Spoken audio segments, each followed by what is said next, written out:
Dans notre circonscription, la 5e du Var, il y a entre les maires, les adjoints, les conseillers municipaux, communautaires, départementaux et régionaux plus de 200 élus locaux.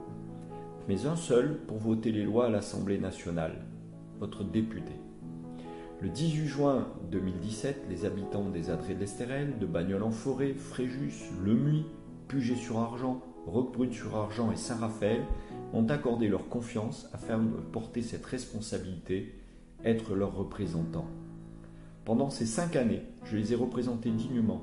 Je n'ai ni trahi ni offensé cette confiance. Je n'ai jamais donné l'occasion de faire honte à mes électeurs.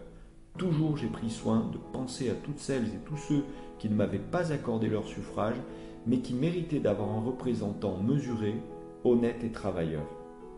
Membre de la majorité présidentielle d'Emmanuel Macron, aux côtés d'Édouard Philippe d'abord, puis Jean Castex et maintenant Elisabeth Borne, j'ai voté des lois ou soutenu des propositions importantes pour tous les habitants de l'Est-Var, comme par exemple l'indexation des pensions retraite sur l'inflation à partir du 1er juillet 2022, ou l'allègement des cotisations sur les bas salaires, le versement automatique des pensions alimentaires, ou la lutte contre les violences faites aux femmes et le harcèlement à l'école, ou encore la suppression de la taxe d'habitation pour plus de 37 000 foyers de notre circonscription, pour une moyenne de 700 € par foyer.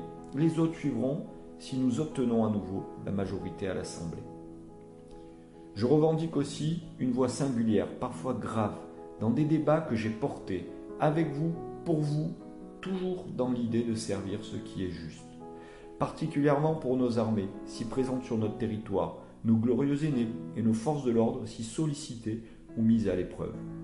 Sur les questions internationales aussi, notamment celle de l'Ukraine, que je porte depuis le début de mon mandat à travers mon travail assidu au sein de l'Assemblée parlementaire de l'OTAN. À ce titre, ma promotion au rang de chef de délégation française dans cette institution n'était pas le fruit du hasard. Au-delà de mes capacités à y représenter efficacement et dignement la France, c'est aussi chacune et chacun des habitants des Adrets-de-l'Estérel, de Bagnols-en-Forêt, de Fréjus, du Muy, de Puget-sur-Argent, de Roquebrune-sur-Argent, de Saint-Raphaël et plus généralement du Var, qui ont envoyé leurs représentants dans cette instance internationale où la France tient une place forte et où sa singularité est rigoureusement respectée. Certes, vous en trouverez qui diront qu'ils ne m'ont pas assez vu sur le terrain, qu'un député se doit d'être un élu de terrain. Les mêmes probablement qui crient au scandale lorsqu'ils voient un hémicycle complètement vide ou quasiment vide. Ils n'ont pas complètement tort, car dès le début j'avais prévenu que je serais un député au travail, là où il se fait en premier, c'est-à-dire à l'Assemblée, avant de revenir sur le terrain. Ce qui fut fait pendant 5 années par une présence sur le terrain au milieu de vous, les fins de semaine, pendant les congés et les jours fériés, sur les marchés, les plateaux sportifs auprès des organisations professionnelles ou associatives, des élus et de tous ceux qui ont sollicité mon écoute, mon engagement. Je suis resté à portée d'idées, de solutions et souvent d'engueulades, lors de périodes difficiles que nous avons traversées. Ensemble, nous avons fait remonter des centaines de dossiers au plus haut niveau de l'État pour proposer, parfois corriger, toujours défendre l'intérêt général et notre territoire.